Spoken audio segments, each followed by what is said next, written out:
Take two. Hopefully, I'm coming through loud and clear this time. I had a huge amount of data to discuss with everyone. And I just basically did a whole half hour there, and literally found out that I forgot to switch my mic on. So hopefully I'm coming through loud and clear. If I am coming through loud and clear, please feel free to stick a 5 or a 1 or a 2. Just stick a number in the comments or tell me I'm coming through loud and clear, so I know I am. And then I'll start discussing the housing statistics for Scotland overall. So if you've got a chance out there, please tell me I'm coming through loud and clear. I'm going to check for myself. Just make sure I'm streaming live, and it's coming through overall. Just bear with me. Here we are. Yes, I'm coming through loud and clear. Perfect. Okay, let's get started. Scottish housing statistics. Fact. That's all I can say about this. Never mind your rubbish that's in the headlines. It's all the supposition and opinions and all the rest of it. This is fact about Scottish house prices, about Fife house prices especially as well. And I'm going to talk about the economic statement. Now, why is this so important, these statistics when they first come out? Well, it was released yesterday, and what it tells us that average house price in Scotland has not gone down year on year. It has actually gone up by 1.1%. At 194,000. By the way, the average house price in most regional areas in Scotland has gone up as well. But that's not what we're getting told in the news, is it? Even the transactional numbers, which is the health of the housing market, have gone up as well year on year. So let me talk about the economic statement here and what I mean by this. And if you've got any questions, please feel free to ask them in the comments. I will see them when they come on. If you've got any questions about what we're talking about here, because it's so important that people get the facts about the Scottish housing market, because there's a lot of information out there, which is literally just fake news. Okay, so economic statement overall. Let's look at what the land registry, in other words, the Scottish house prices are from the economic land register themselves, the government. This is government statistics. This is all facts, remember. So the average house price in Scotland actually increased by 1.1%. That's a provisional estimate in the 12 months to August 2023. This was up 0.1%, revised estimate in the 12 months to July 2023. So it's actually gone up from July by 0.1% and was faster than the average UK house price annual inflation of 0.2% in the 12 months to August 2023. On a non-seasonally adjusted basis, this is, non-seasonally adjusted basis, this is what I do on a weekly basis, for example. So what I'm doing is on a weekly basis, when I show how many properties are actually coming up the market, I show how many properties are actually sold in that same week. And I strip out the new builds because the new builds don't appear in the sold figures. And I've no information, no way of actually getting that information. So what I call is like what they're doing is they seasonally adjust and take that out, because it's not really comparing apples with apples then. Here's an old primary school thing for you that you learn: apples and apples and oranges and oranges. So it's on a non-seasonally adjusted basis, the average house price in Scotland increased by 1.2% between July 2023 and August 2023. So they're going up. Compared with an average increase of 0.2% in the same period 12 months ago, they're going up in the month from July to August faster than they were going up last year from July to August. So the average house price in Scotland overall on a seasonal adjusted basis increased by 0.9% between August 2023 and July 2023. So they were comparing the UK the government statistical body, Housing Register, comparing the provisional UK house price index volume. This is important. This is the health of the property market overall. Volume is important. So why is volume and not house price important? Well, house price is important because obviously, if you've got a mortgage with a bank, house price needs to be maintained in order to keep that loan to value right, to keep that liquidity right with the bank. That's why the house price is important for a bank. But it's not important for us because we're trading like for like. So, for example, if my house price goes down by 10% or goes up by 10%, then the next house I'm buying is actually going down by 10% or up by 10% as well. It's like for like. So it makes no difference, really. It's only a small incremental difference if you're going up or down based on whether you win or lose in that situation, but you're losing marginal. not that much at all. So the house price isn't really that important to a degree. The most important statistic we look at for the health of the housing market is the transactional numbers. In other words, if there was 9,000 properties sold last year, we're hoping that 9,000 have sold this year because it keeps everything on track.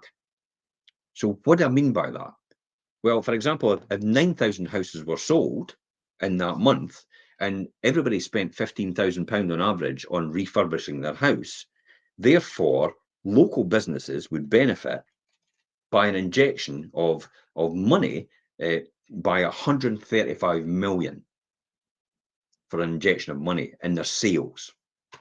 And it's things like carpet fitters, joiners, plumbers, electricians, all these refurbishers and decorators and everything like that. Everything that's got something to do with a house in that process. Furniture as well, furniture places.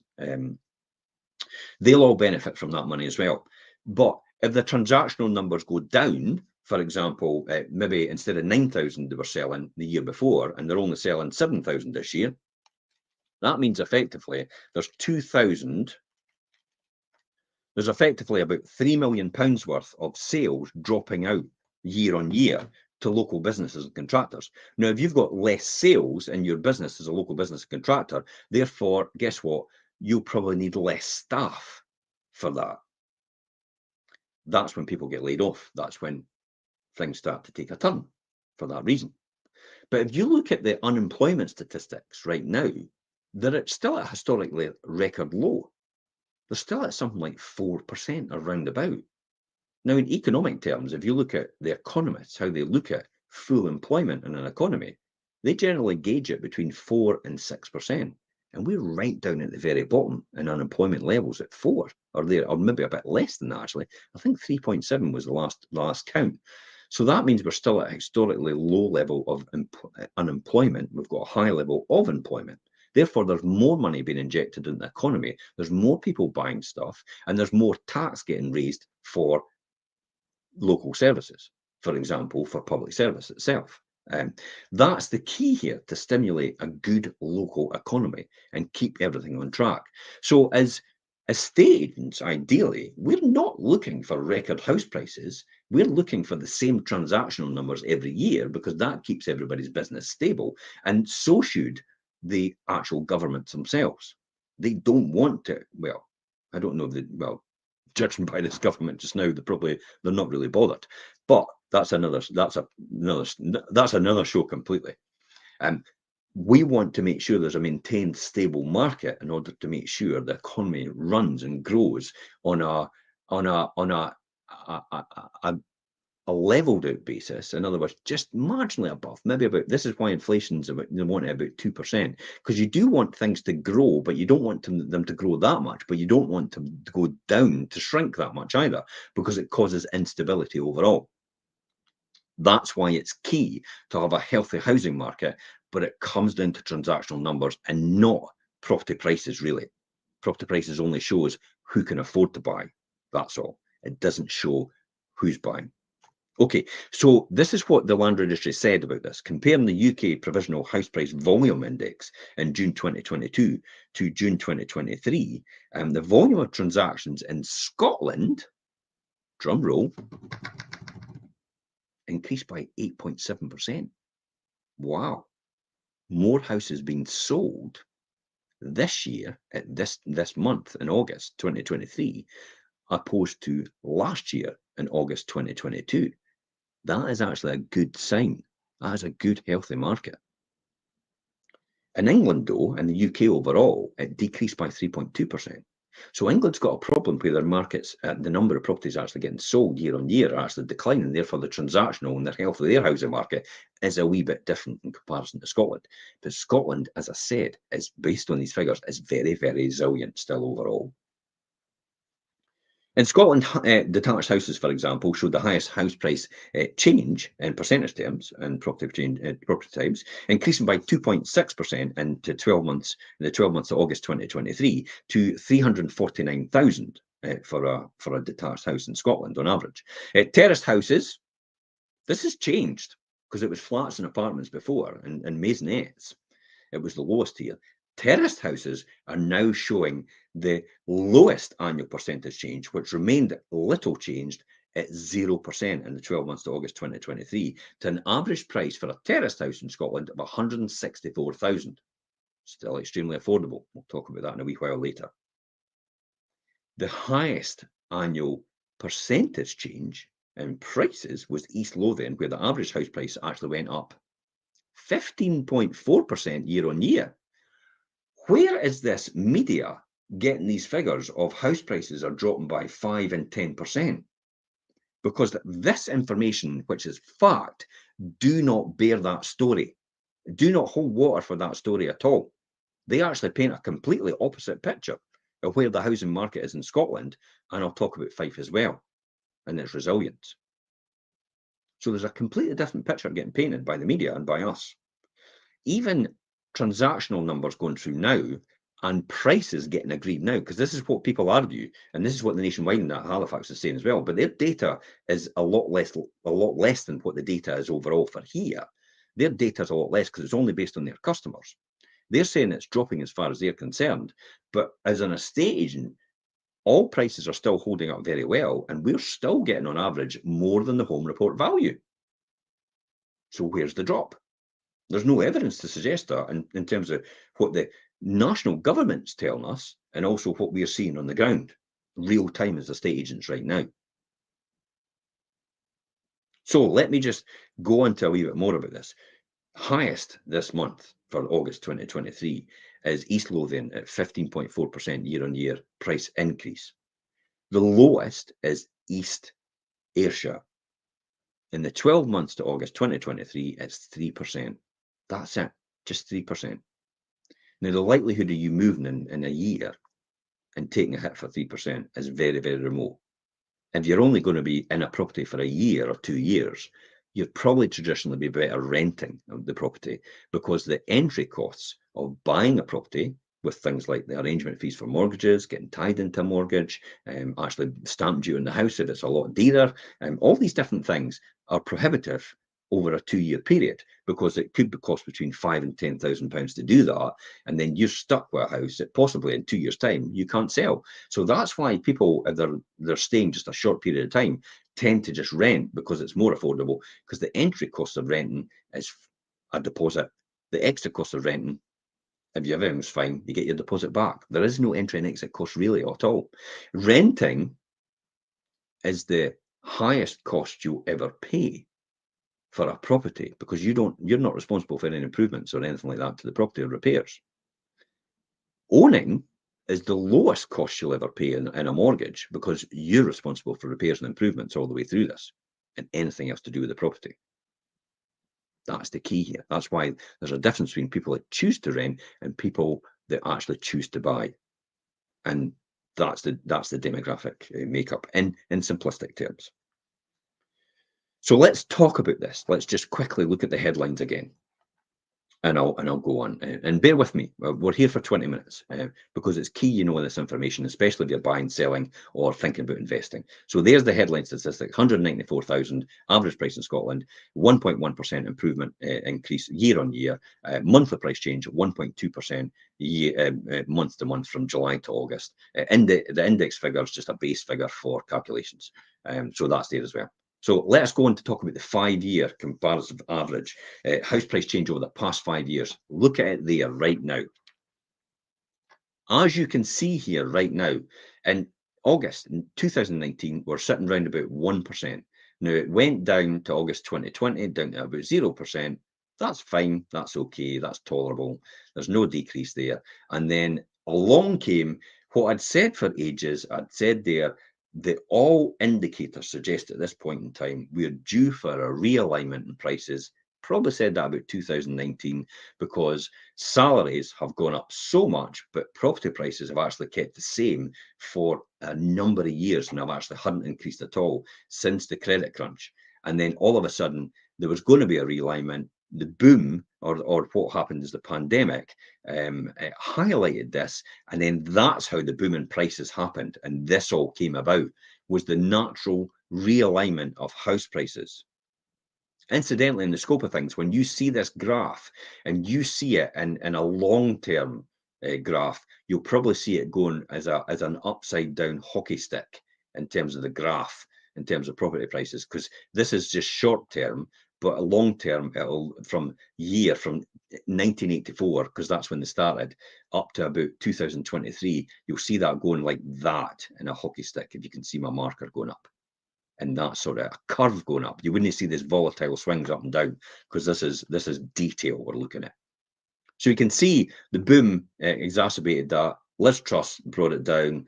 Everybody, that was sorted out. Boom, house prices went up again. And naturally, they started to realign back down to where they should be with all the price increases built into it. This is natural movement in a house price market. It's just over a short period of time it's happened. And ideally, what you would have wanted is this to do over a longer period of time and actually be more smooth, rather than actually the big swings up and down overall. But it is what it is, and that we are where we are. So that's where we are for the average price change in Scotland, where we've seen overall. Let's look at that in numerical terms. So we're going to pop into numerics here. We're just going to look at regional areas. You can see yourself in your own regional area. You can see there Aberdeenshire, property prices have actually come down a wee bit year on year. Angus going up. City of Aberdeen gone down. City of Edinburgh going up. Glasgow going up. Clubmannonshire going up. East Lothian going up 15%. Falkirk. Look at Fife. Fife has gone up 5.4% year on year to 182,000. And yet we keep getting told that Fife is actually going down. That's not the factual information right here. This is the government statistics. This is all the key information collected by all the submissions for the solicitors do as a legal requirement to feed that information into the land registry, so the land registry can come up with these statistics based on facts actually happened for a change, rather than actually just made up, probably like the media do. So as we go through, you can see your own areas. Highlands stayed stabilised. Inverclyde up slightly. Moray up 3.9% year on year. And we have overall Shetland Islands down 7.6%. But there's really small numbers. So these are always skewed in terms of Shetland Islands. West Lothian up 2.4% overall. So as I said, the house prices are actually bearing up very, very well. Let's look at it on a chart of classic example of your color chart here. It shows you straight away the volume areas. So the deep red there are the higher price points in terms of East Lothian, in terms of Perthshire.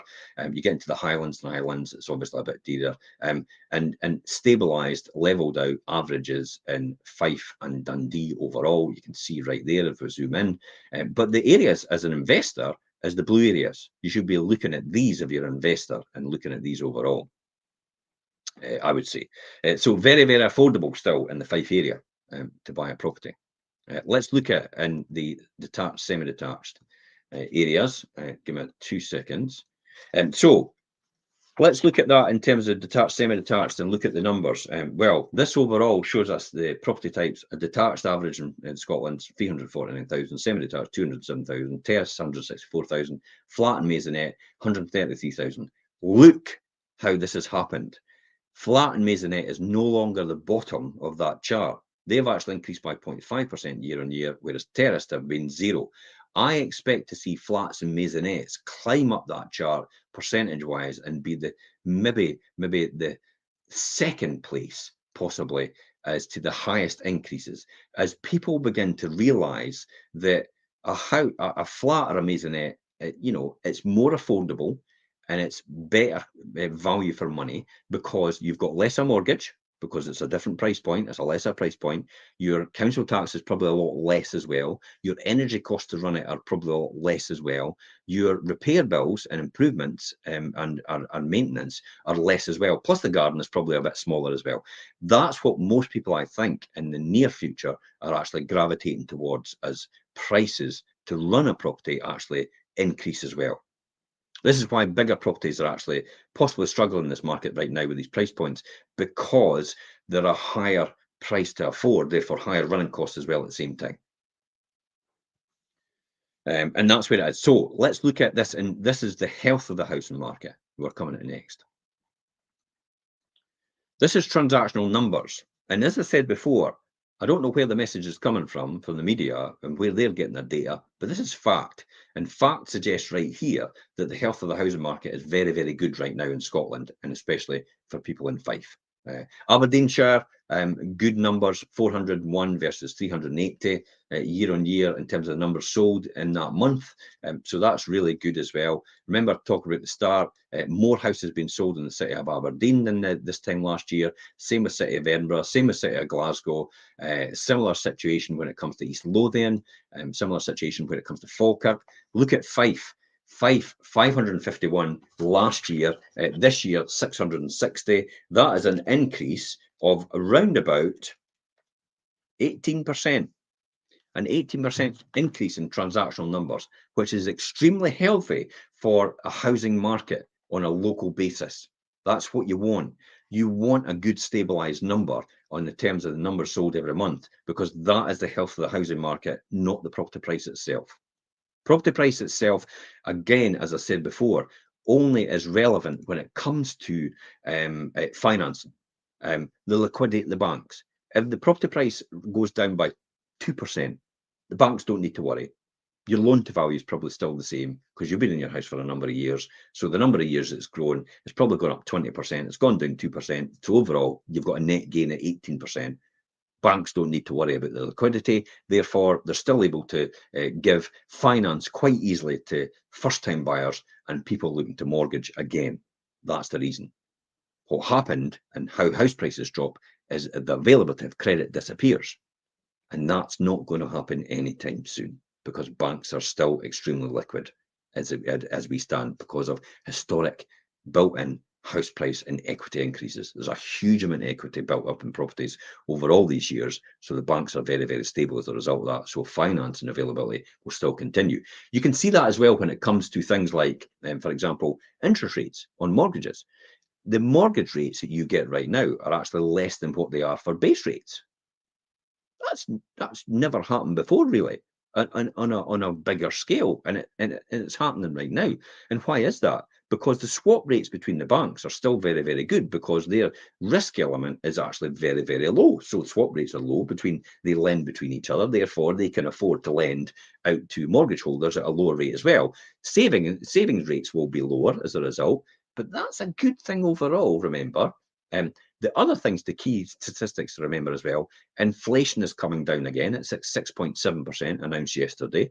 Wages, which is one to watch, is actually going up salary year on year on average 7.8%. That's one definitely to watch because salary is now outperforming inflation. It's going higher. So what message are we getting peddled, in the media about this? About there's a real crisis happening, or is there? You've got to look at these facts and think to yourself, unemployment historically low, people are in their jobs, their salaries are higher year on year than they were before, and they're higher than inflation. So is this hyperinflation disappeared? Is this now at leveling off? I've got a funny feeling it's like house prices. That's it, going to level off now. And especially what house prices have done as well. And we will grow stably over the years. That's what you want. You don't want huge swings in that. You don't want huge dips in there. You want a good stability and good growth year on year, but not huge swings and not huge amounts, because that just upsets everything in the whole equilibrium in the economy, and it knocks onto the housing market as well. Okay, so let's finally just go down that for the people that maybe missed that for their area.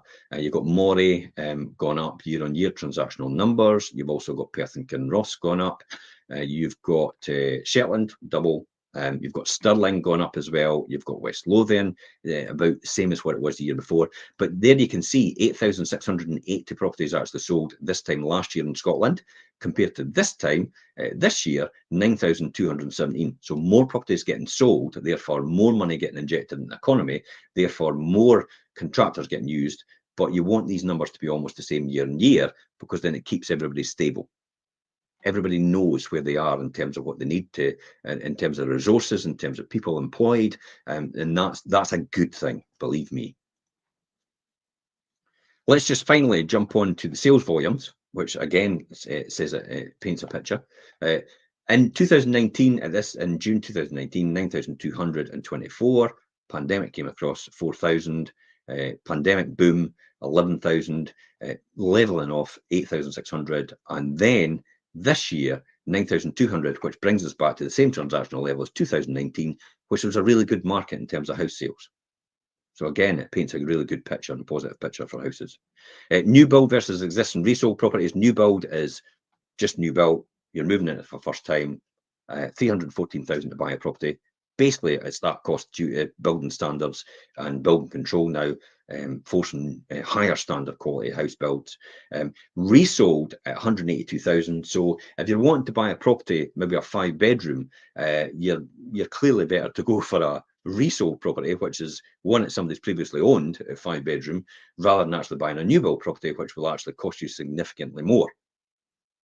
Hence the reason why this is why the council is buying properties from the private sector, in other words, competing against first-time buyers and buying existing stock back right now, because it's cheaper for them to buy the stock back at the sold off in the council house sales, buy it back rather than actually build it from scratch, because you can see their new build costs a lot more to build.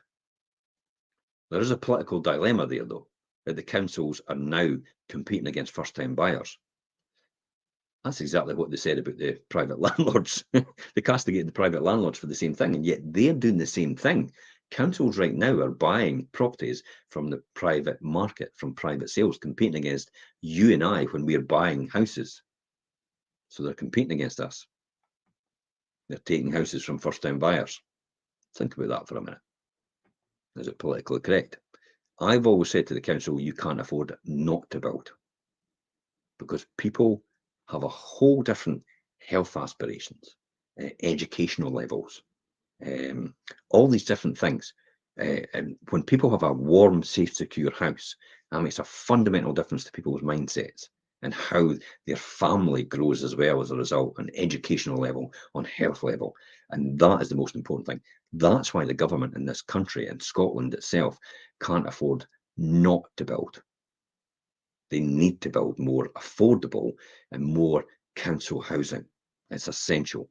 And if you believe that as well, you should get on to your existing MSP, your existing MP, or your existing councillor and make your voice known, your personal message known. Email them. It's easy to get access to them. And it's important that we all sing off the same sheet and say, this is what we want. This is what we need for Scotland overall. We have a net migration every single year of 20,000 coming in. So there's 20,000 people coming in every year. And what I mean is, by 20,000 people coming in net migration, they're coming in from overseas, but they're the people with the skills. They're the nurses, they're the doctors, they're the legal people, they're the financial people, they're tradespeople as well. They've got skills that we need to grow our economy and maintain our economy, because it's skills that we might not necessarily have at this point in time. Hence the reason why we have a shortage of people being able to build all these houses. And that's what's causing the problem. It's the shortage of these skills. This is why it's important, and we need to bring them in, but they need places to stay as a result. Therefore, we need more housing. Chicken or egg. This has been brewing for years, by the way. And it's the lack of a strategic housing policy in Scotland since the early 2000s. It's caused this problem of a lack of housing and social housing in our society right now. No doubt about that. You can lay the blame at the person's feet you want to blame. I am not going to point that out, who that person is or what party that is. That's entirely up for you to say that yourself and come to that opinion yourself. I don't want to get political in it, but I think it's essential that we build more social and council housing and more affordable housing for people to get them started. It makes a fundamental difference to mindset, as I said. Okay, let's talk about, finally, buyer status, where they're all coming from. First-time buyers are paying on average 155,000 for a property. Former owner occupiers are paying 235,000 for a property, because they're obviously upgrading, they're downgrading. First-time buyers are getting the land for the first time, but still makes it very, very affordable. If the average first-time buyer is paying 155,000, average house price in Fife is 182,000. You're getting a good quality house in Fife for 155,000. Where are they funding them? Well, typically, a cash buyer will pay on average £177,000 for a house, and a mortgage holder will pay 3,000. This is because it's obviously to get the mortgage, you can pay a lot more. Cash buyers tend to be people that are downsizing. They just want to get rid of their mortgage because they're coming to retirement and they just don't want that debt of a mortgage, so they want rid of it. So hence the reason why they typically buy a house at lesser price to use it, the equity in their existing house developed over the years, to fund that as a result of it. So that's where we are right now in terms of funding status for cash buyers and mortgage holders. And that's it, guys. So hopefully everybody's got a wee insight into the health of the housing market in Scotland right now. And and it's giving you a wee bit more information, because if you're buying, if you're selling, if you're buying right now and you're holding off for some sort of crash, you're delusional. It isn't going to happen. You're just putting it worse. You're putting more pressure on yourself, because most people move for their circumstances. In other words, babies coming along. So you've got 9 months and you've got to get a house to get that extra room. So you're not going to be able to hold off. So the more you hold off, the more pressure you put on yourself. But the key here is to buy right now. If you're ready to buy, buy. Don't hold off. It's not going to change. You get certainty of buying right now as well, I would say. And even the house price doesn't make any difference at all, really, in essence, and in the long term, because all you're doing when you buy a house is securing your place in the housing market. But it's to enable you to secure any fluctuations in prices, because you've now got a house that you can upgrade or downgrade from. And a typical example of that: if your house goes up 10%, the house that you're buying is going up 10%. If your house goes down by 10%, the house that you're buying is just gone down by 10%. There's no difference. There's marginal gains whether you're going up or down, whether you're actually trading up or trading down, and whether you'll win or lose. But they're so marginal in the scope of long term, they're insignificant completely. So my advice to people out there, hopefully that's given you a really good insight into the health of the housing market right now in Scotland and Fife as well overall, and your area, because we've discussed that in a bit shorter detail. But if you're ready to buy, get on and buy. If you're ready to sell, get on and sell, because you don't know what it's going to be like in 6 months' time. If you can't afford to take any risk of maybe interest rate going up further, or interest rate, or maybe house prices changing, going up further, because the more than likely probably will, the way this is going right now, in 12 months' time. If you can't afford to take that risk of that, then that's why you buy now and secure your place in the ladder right now.